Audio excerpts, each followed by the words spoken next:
Hola, hola, ¿qué tal a todos? Bienvenidos a una nueva entrevista en el canal de No Huddle. Mi nombre es Agustín Espósito, es un placer estar nuevamente con ustedes luego de lo que fue una semana bastante ajetreada para nosotros en la cobertura del fútbol americano nacional. Ahora nos vamos a ir hacia afuera para poder charlar con alguien que tuvo que ver con la NFL y que ahora está trabajando en España.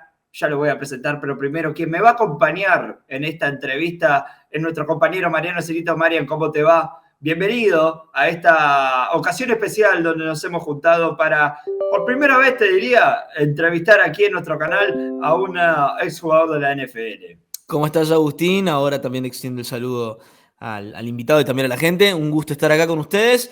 Y en la preproducción de esta entrevista estábamos hablando hasta recién sobre varios tópicos interesantes. Me parece que va a estar buena esta entrevista para hablar no solamente sobre la NFL, sino otros tópicos también que rodean al fútbol americano. Básicamente lo que vamos a hacer ahora es mover esta entrevista de idioma.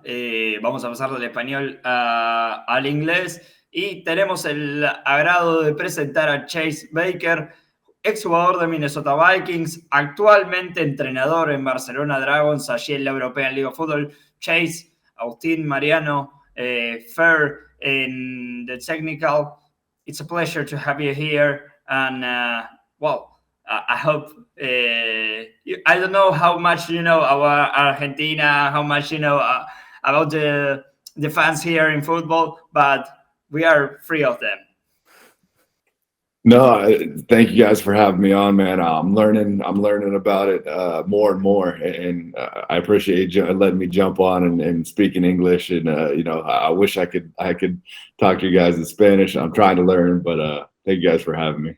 Well, you're in Spain. Have you learned something at least for communication with players or in life? Man, very limited, very limited. I've been working, but things just go in, and I just can't remember. My players will teach me phrases, and I'll spend the whole day trying to remember the phrase, and like it's just gone the next day. And so I'll continue to try and learn, but it's been a struggle to say the least. But I'll keep at it, and I want to be able to communicate the best I can with my players. And right now, I have my guys that help kind of translate and make sure that my message gets across. But I'm struggling, guys. I'm struggling, but I'm going to get there eventually. So just to put things in context, Chase, a 3-year starter at Boise. I'm gonna ask if I'm mistaken. I don't think I am, but you were part of the 2007 recruiting class that ended up being ranked in the top 5 in 2009. And ended up that season unbeaten. Just the second season ever to finish 14-0 in college football, right? Yeah, no, we had a great year, great guys across the board, a lot of NFL guys, but we had a great season. And so I know a couple other teams have gone unbeaten and went on to claim that they were national champions. So I feel like that year we could say we were national champions. So it's like UCF did. Exactly, the unofficial national champions. We're a big time group of 5 guys. We're not Power 5 guys. We were talking before. Agustin loves the Mountain West. And this year he loves the Sun Belt. I'm a Maction guy. I'll die for the Mac. So that's pretty cool to like let people know. And you were a 4-year career player in the NFL. Like you were in the Minnesota Vikings for a couple seasons and played there from 2012 until 2014. Like if I'm mistaken. Correct. Yep. So went undrafted and made the team my first year as a practice squad guy. So it was a practice squad the whole year. In 2013, I made the 53, played in about half the games, and then going into 14, I injured my back and kind of ended the career. But yeah, no, very appreciative and love my time in Minnesota and very thankful for the NFL for the opportunities. But it was a short-lived career that I'm very happy and like I said, it's led to a lot of amazing opportunities. And I contribute, the NFL to the reason why I'm in Spain right now. So very appreciative of my time there. Has that as an experience been an undrafted? Winning your place in a practice squad and then winning your place in a 53-man roster? Yeah, definitely. No. A lot of work went into that, and coming out of the draft, I had so many injuries as it was. I wasn't expecting anything. A lot of teams said we'd be looking at the end of the draft. But when my name wasn't called, it kind of was a blessing in disguise. It allowed me to take a look at I had a number of teams that have reached out, so I was able to look at where teams might have had less depth at the position I would play, teams that would fit my scheme, and ultimately I liked Minnesota. I liked the coaching staff, and so I was able to kind of choose where I was going to go for to hopefully have solid success. Rather than just being, some guys get taken late in the draft and they end up in places that don't mesh well. And so, it worked out really well for me. So when it comes to making the transition from a player's perspective to a coach's perspective, was it tough for you? Or coming up, in Boise and then in the NFL, were you more of a film student when it came to preparing for the game, so you could make the transition a little bit easier? Yeah, so I considered myself a technician. I love the very intricate details of the game, of the position. And so coaching didn't necessarily follow like what I perceived as a coach wasn't my personality. I wasn't loud. I wasn't, bossy. I struggled to, command that respect and that leadership role. Never came naturally. So coaching, it took a number of years after I was done of, doing it at a high school level, doing the camps and finding my way of being able to coach within, my personality, because I'm never going to be that loud, obnoxious, energetic guy. I'm more of a very laid back, tell you what you need to know and hope that not hope, but demand the most out of the guys without screaming and yelling and being that loud person on the field. But definitely learning, to coach within my personality. And so it took a number of years to get here. We know of the fan control football experience, but there was something before in terms of coaching. You set up our high school, which is maybe a little head start for coaches in football, where you can manage a group of guys as well. They respect you because of the difference between ages, but basically, and also how was the experience in the fan control football, where you're a coach, but you don't control a lot of the things that the coaches control during a game? Yeah, no. And so I'll hit on the first part is definitely the high school was a huge step up. Going back to my alma mater, obviously I think naturally when you've had a couple years in the NFL, players tend to respect that more. And so it makes it easier. You don't have to kind of demand some of that respect that some coaches that don't have that experience might have to. So I think it eliminated some of those hurdles in becoming a coach. But same in the FCF, right? And the FCF was awesome. I loved, that combination of tech and media combined with a professional football league. But yeah, going in there, it was definitely, a higher level. Most of those guys had played at big time colleges and were looking to, get into the NFL, and we're still searching for that opportunity to go to the next level. So I definitely felt like I had to go in there and kind of up my game. I had to make sure I was on top of it. And even though, like you said, that there's the role of the coaches is a little bit diminished because, the fans are in control, which is what that league's all about. And I love that. But I had to make sure I was on top of my game and that I was making I wanted to make sure that I was bringing something for the players and they were able to, improve, get better, and that there was value in being there. Well, we have a lot of questions about what your day-to-day job today is in Barcelona and the progress of football overseas. But I want to focus a little bit right now before that in your own career. And I always like this question when it comes to ex-NFL guys because everyone has a slightly different answer. What was your welcome to the NFL moment? Oh, man. Welcome to the NFL. I think it wasn't like you want an on the field situation or just Whatever you think it was. Maybe it was, when it came to having lunch with the team and being starstruck, or when it came to the first practice and Adrian Peterson runs by you or something like that. Yeah, no, and so Adrian's a great guy to kind of bring into that because Adrian was a bigger than life kind of athlete. And so when I got there, there was a really cool experience with Adrian where he was, there was some gambling going on, nothing crazy, but he won some money and he just started distributing it to the practice squad guys like it was nothing. He's like, here's $100, here's $100. And he gave all the winnings away to the practice squad guys. It was like, that was really cool. That was really cool. And I never expected to experience something like that. So, but no, Adrian really was a very down to earth, great dude, and obviously an amazing football player. So that was a pretty cool experience. Weren't you on his MVP season? Yeah. And so, again, I'm not going to make this about AP, but as he was coming back and he was coming back from his ACL, I remember just watching him do his workouts, and it was just insane the amount of running he was doing as he's coming back from the ACL, and you could still see just an extreme amount of power and explosiveness. It was like, holy cow! It makes sense. It makes sense. This is the last question I have about the NFL. Then we can talk about your job in Barcelona.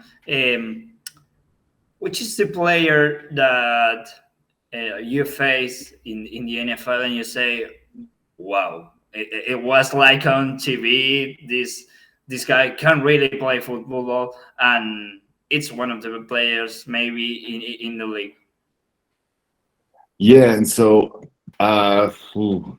in terms of just pure athleticism, and I'm going to go with a guy that was on our team again, and Percy Harvin. I think Percy was just another freak that was like, oh my gosh, and watching him, run the ball back, and once we had the ball in his hands, his ability to cut and redirect and accelerate was unbelievable. And so it was really cool. Again, he was on our team, I know, but still that guy is one of the guys that I think of as one of the most explosive that I'd ever seen, and just an insane athlete.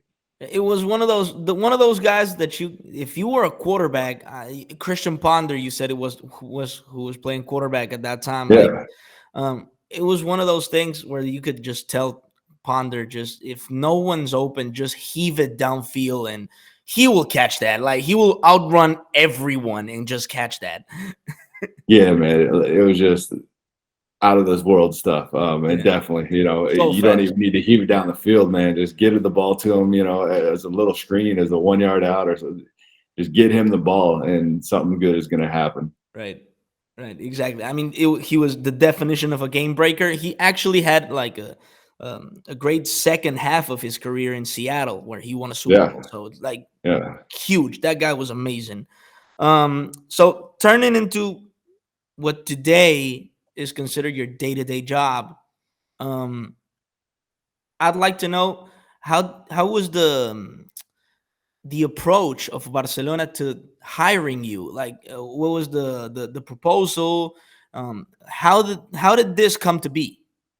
Yeah, and so it's me and my wife, and we have 2 dogs, no kids yet, and so we were just looking at a number of opportunities, and she has Italian heritage, so we were looking at Italy and some of the teams that are out there, and started reaching out, and people told me to sign up, and this is my advice now for anybody that's looking to coach or play overseas. It's called europlayers.com. And so I filled out my stuff online, put on a resume, and ended up after going through some of those Italian league teams, getting linked up with Bart, who's the GM here for the Dragons, previously coached in Italy.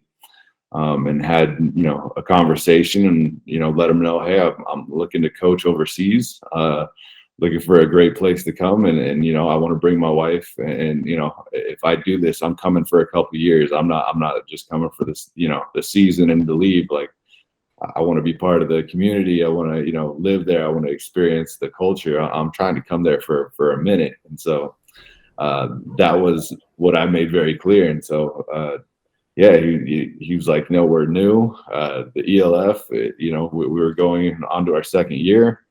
So he kind of broke it all down, let me know what what to expect. But yeah, ended up really appreciating and loving the idea of coming out to Spain and Barcelona, where we're about an hour south of Barcelona. But was just excited to get out here and help grow the sport out here. To me, there's more love and passion that I was expecting for the game of American football than I thought previously. There's love for the sport in every part of the globe. We're from Argentina. We're in this city with you in Barcelona, so there's 1,000 kilometers of distance. My question is about when you arrived to Barcelona. Where was that team in terms of talent, in terms of work ethic, and where is it now? Where after a great season for you. Yeah, so when I got it, and so I got here early. I was hired before a lot of like the coaching staff, and they ended up bringing guys back that were here last year. But I was already here in February, and nothing started until May. So I was here for a number of months preparing. But no, I think the difference was so I saw what the talent level was on film from the previous year. And I think, the guys understood that when they went away that this was the real deal and that they needed to up their stuff, because when they came back, a lot of the guys were just in better shape. They were, their physique had changed. They worked really hard to, change their body and prepare for real professional football. And I thought that was really cool. And I was proud of the guys for the way they attacked that off season. And then when they got there, I think, like I said, there's just a lot of passion for the game. And so, that they want the coaching, that they want to know how to get better. And there's a really cool drive from the guys out here. And it was definitely refreshing to see that. So what were some of the biggest hurdles that you had to overcome when it came to like the fundamentals and basic training? Because as you must understand or know, we in other parts of the world, not named the USA, we don't train football since a young age. And that must be a tough thing to overcome when you're learning the sport as a teenager or an adult. What were some of the bigger fundamentals that you had to overcome when it came to teaching these guys how to play the position? Yeah, I think it just comes with reps. I tell the guys, expect to fail. Like there's no harm in failing. You have to fail in order to get this right. And that's the way I love to coach, is starting from the very basic, beginning. And so we were able to hit on all that stuff from stance to get off to steps. And so we spent a lot of time in the beginning of getting that stuff right before we started getting into, the more advanced stuff. And we continued to hit on it. My everyday drills go over, basic footwork, basic pad level, hand stuff. And so I wouldn't say it was a hurdle. I'd say it was nice to be able to go back to the basics and start from that very base level and work our way up. And the guys ate it up. And the props, what do you want to call it? The props go to them, because they came in ready to work and they put the work in the off season. And then when they got here, like I said, they took every opportunity to embrace what I was teaching and embrace what the other coaches were teaching, and they got better. And that showed on the field when we started playing against other teams. It showed that they took it they took it serious and they wanted to win. And like I said, that passion really showed through. Chase, the Dragons didn't have their best debut season, but this year they reached the playoff and they end up losing with Vienna Kings. What went wrong in that game against a team that also beat you during the regular season? Yeah. They had a number pretty well, and during the regular season, I thought it definitely felt like it was close. And then honestly, as the season kind of ran on, I think we didn't have the depth that some of those other teams did. We didn't have um, things started to run thin, and so it made it really difficult to run our offense. We were missing our lead rusher, and we weren't a big rushing team as it was, but when we weren't able to get a couple yards at a time off rushing and everything's they know that a pass is coming, and on every down it makes it really tough on our O-line, on our wide receivers. They started they were taking away Kyle, which kind of was how our offense ran. The offense ran through Kyle. That made it difficult. And again, it comes down to I felt like we were just thin at a lot of positions, and it made it difficult as the wear and tear of a season runs on. The name of the game is staying healthy and making sure your best players are ready to rock. And I'd say that was the biggest thing for me that I saw is we just got thin, man. It was just a long season. But yeah, no, and the props go to the Vienna Vikings. They came ready, and they prepared really well, and they knew how to come after us, to stop us on offense. They were able to hit us with some explosive plays, and we knew that was something we needed to stop, and we weren't able to. So again, props to Vienna. As we go forward, I think building our depth and bringing in some more explosiveness on both sides of the ball, that'll be a big thing. But overall, really, really happy, man. I couldn't be more proud of the guys and the way they played and fought all year. So you're a defensive minded type of guy because of the position that you played, I assume. Yeah, you're right.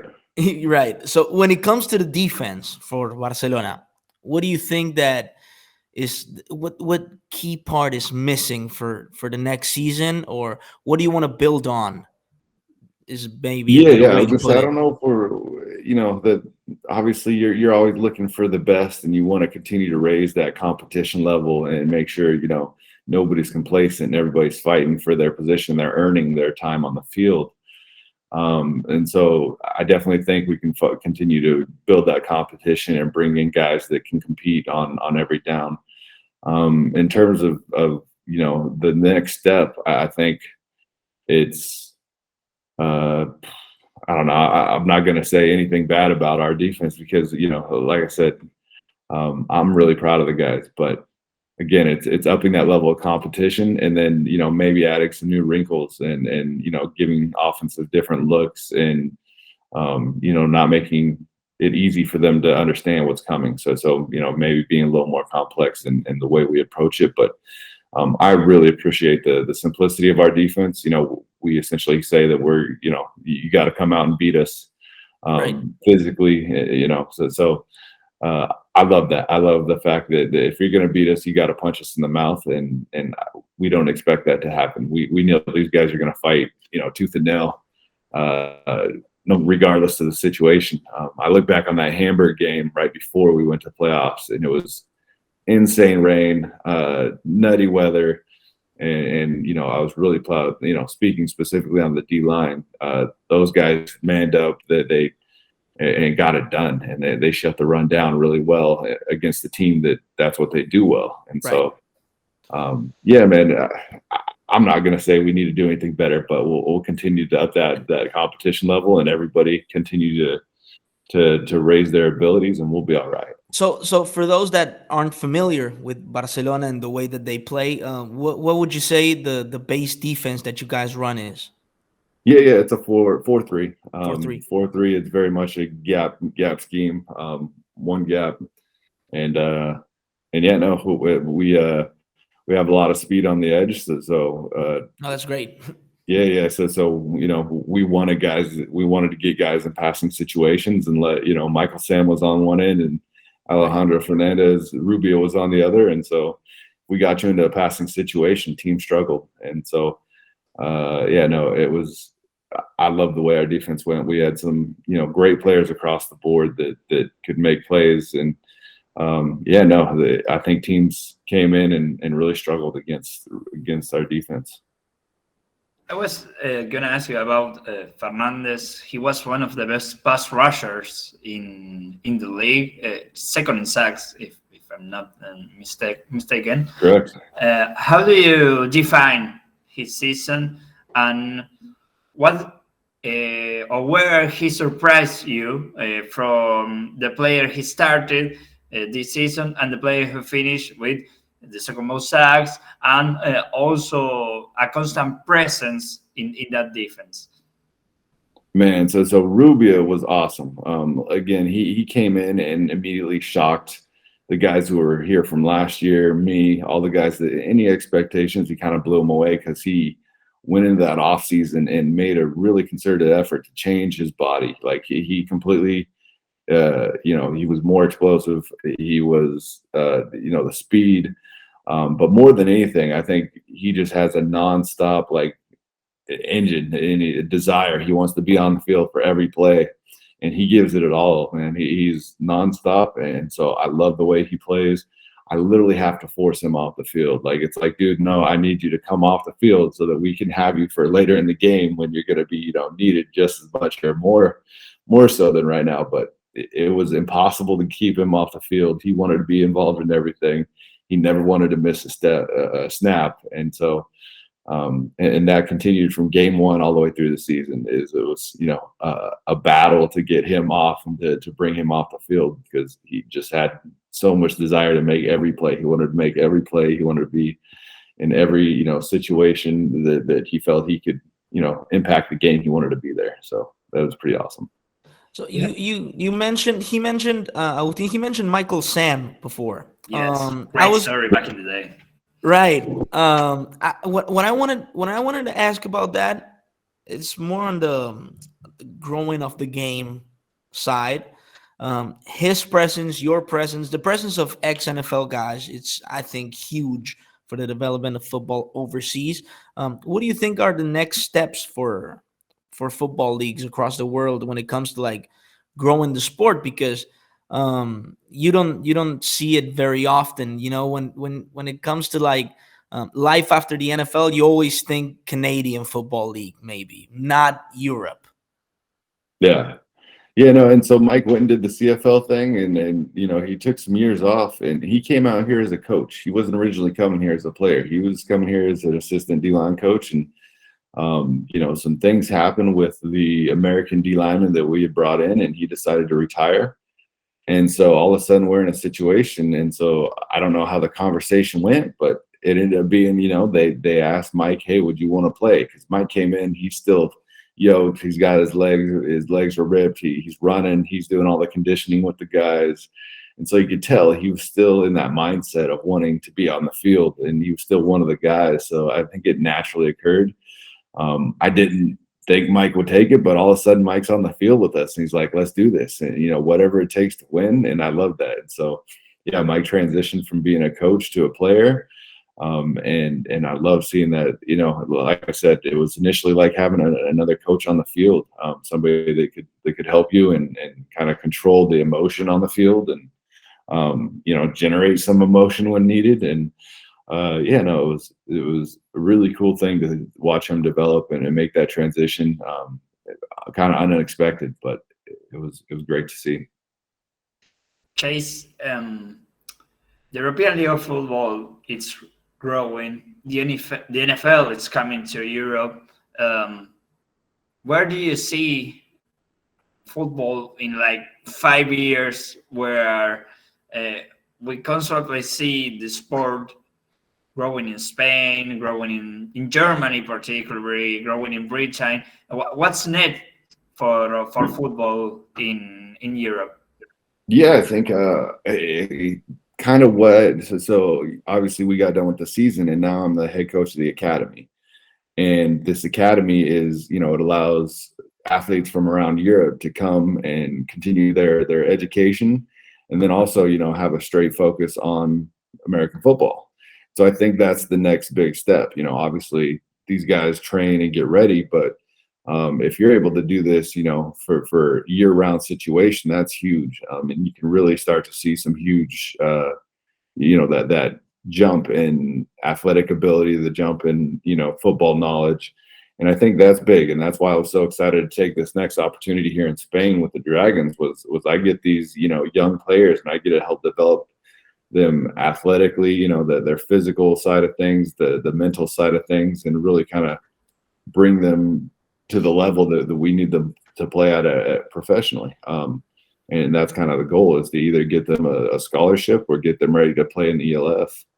But I think that's the next progression, is getting these guys, getting the resources to where these guys can train year round. A lot of these guys have to go back, and they have to go back to their 9-to-5 jobs and provide for their families. And, it makes it difficult to then come back and play for 4 months at really high level when you aren't training year round. I think that's the next progression. So, yeah, no.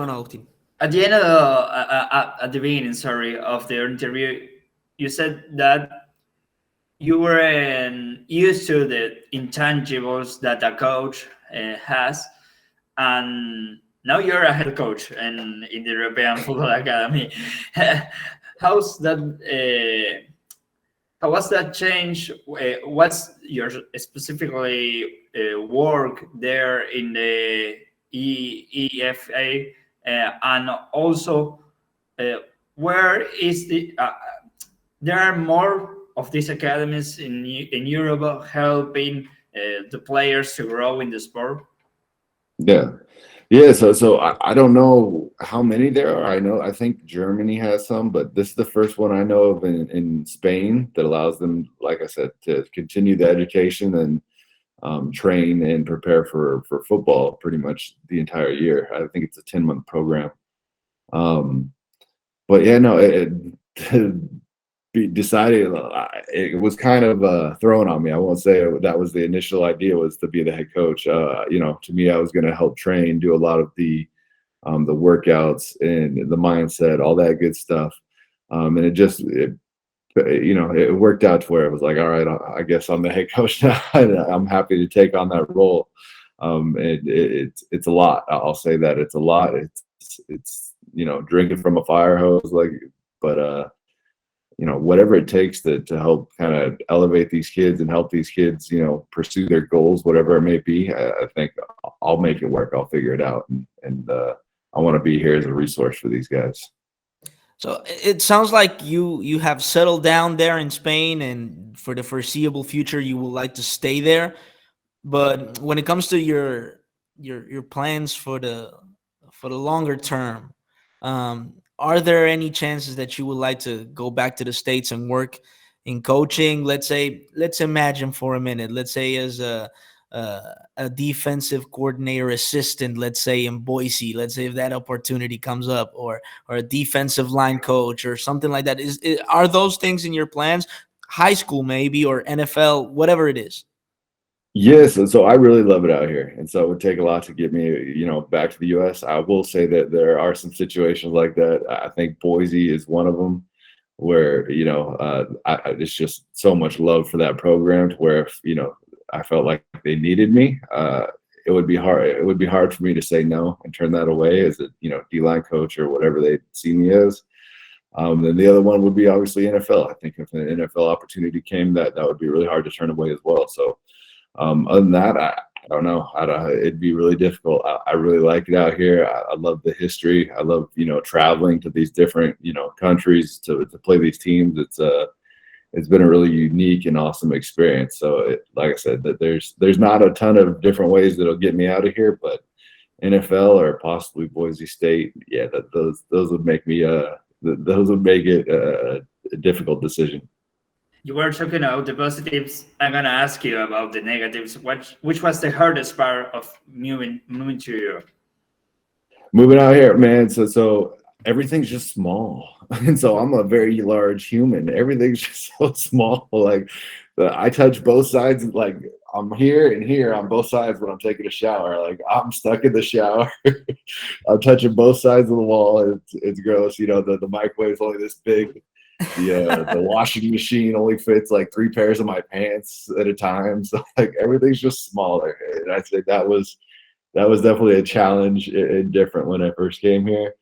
I think the food is different, the spices, so I told my parents when they come out, they got to bring some spices. We got some Lowry's. We get some, some seasoning coming out here. But yeah, no, I think the smallness of some of the stuff, a lot of the, utilities and the areas and living space, I wasn't ready for that. But So let's stay on the trivial stuff because I love this. So like, what else do you like miss? Like American TV or stuff like that. How are your Saturdays? Let's say I don't know if you're a big college football guy, but do you get college football on Saturdays, or you just gotta search for them online? I got no football. I got very little TV.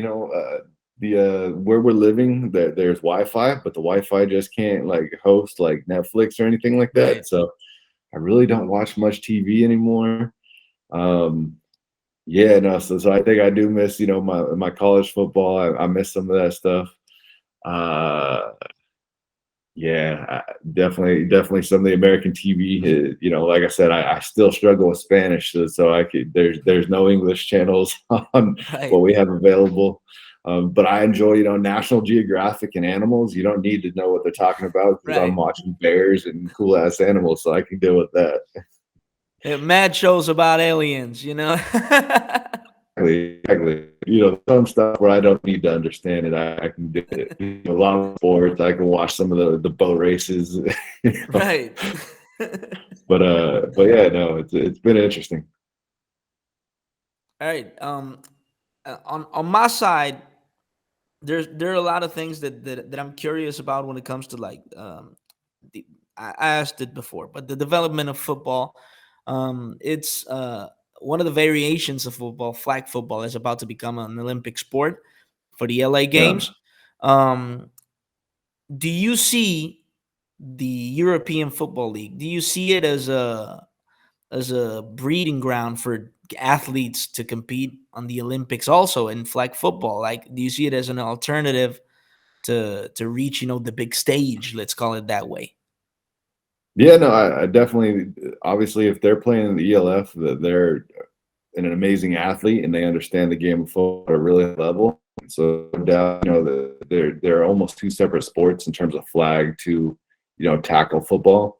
But at the same time, a lot of the, for the DBs and wide receivers, it's a lot of the same stuff. It's, running your routes, it's getting separation, it's understanding, some of the details of the route running, like I said. But yeah, so you're going to see I think the best athletes are naturally going to come from some of these programs around the ELF and specifically. But I went to there was a flag football tournament that they held 2 weekends ago, and there were 15 teams that came from around Spain. There were some really great athletes out there making some really good plays. So yeah, no, the flag football is going to be awesome, and I think the flag is going to lead more into, it's going to be a feeder for the tackle, just as much as the tackle is going to be towards flag. So I think it's great for both sides of the sport. I think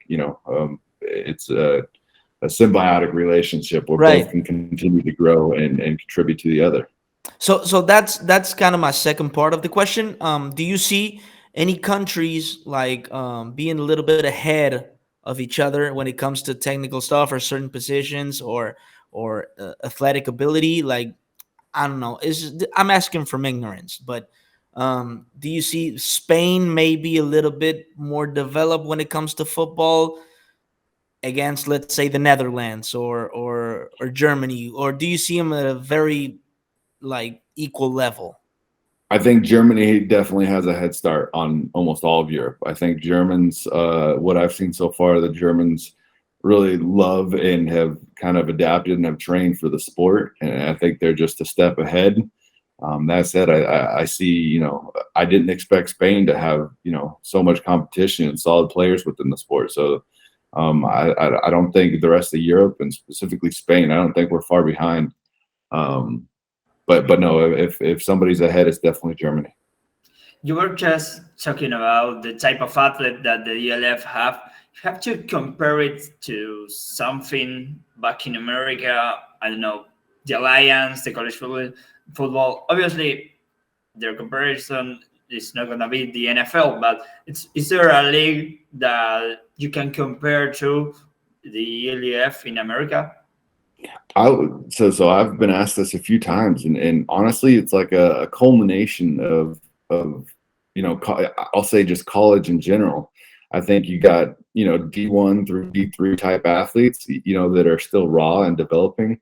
You have guys that could potentially be like an Alabama type player with their body type, and then you got the full spectrum, and you have to bring it together and make a team out of it. But yeah, so I'd say it's like a spectrum of college football players that come together and play for one team. It's pretty interesting because like I said, across the board you get all kinds of different body types, athleticism, abilities, and you got to bring it together and create one cohesive team. But yeah, that's what I'd say. It's just a mixture of college.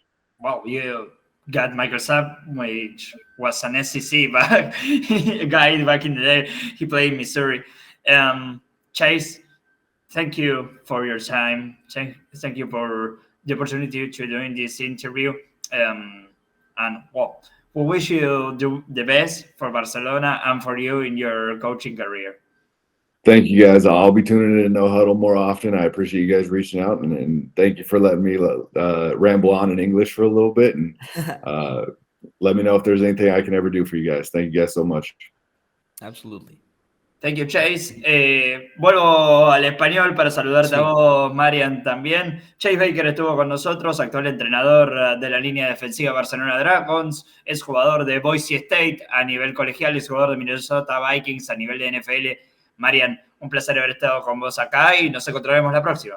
Será hasta la próxima, un gusto volver a estar acá con ustedes y obviamente hablar con gente que vivió desde adentro nuestra pasión es algo importantísimo y también nos deja ver un lado un poquito más técnico, de mayor sabiduría a lo que nosotros podemos llegar a tener. Así que nada, un abrazo muy grande para todos y nos vemos la próxima. Chase Baker estuvo con nosotros, Mariano Cirito me acompañó en esta entrevista, Fernando Apa en la técnica, quien les habla Agustín Espósito. Gracias por ver esto en el canal de No Huddle. Nos encontramos cuando el fútbol americano nos vuelva a juntar.